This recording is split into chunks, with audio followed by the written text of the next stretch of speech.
السلام علیکم۔ ایک بچہ اپنی ماں کے ساتھ دکان کے اندر داخل ہوا۔ دکاندار نے بچے کی طرف دیکھا تو وہ اسے بہت ہی پیارا لگا۔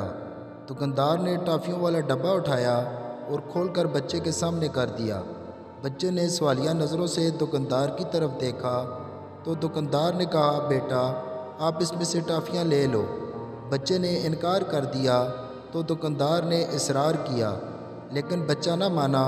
دکاندار نے بچے کی ماں کی طرف دیکھا۔ ماں نے بھی اپنے بیٹے کو ٹافیاں لینے کی اجازت دے دی اور ٹافیاں لینے کو کہا، لیکن بچے نے نفی میں سر ہلایا۔ اب دکاندار کے ساتھ ساتھ ماں بھی حیران رہ گئی، بچہ ٹافیاں کیوں نہیں لے رہا۔ آخر کار دکاندار نے خود ٹافیوں کے ڈبے میں ہاتھ ڈال کر مٹھی بھر کر ٹافیاں بچے کو دے دیں۔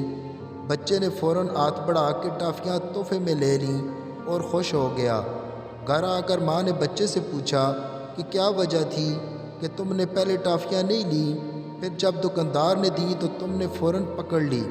بچے نے مسکرا کر کہا کہ پہلے دکاندار مجھے ڈبے میں سے ٹافیاں نکالنے کو کہہ رہا تھا، اور میرے ہاتھ کیونکہ چھوٹے ہیں تو میری مٹھی میں کم ٹافیاں آتی، لیکن جب دکاندار نے خود مٹھی بھری تو اس کا ہاتھ بڑا ہونے کی وجہ سے زیادہ ٹافیاں آئیں۔ جیو بچے تیری ذلت۔ اگر ویڈیو پسند آئے تو لائک اور سبسکرائب کر دیں۔ شکریہ۔ اللہ حافظ۔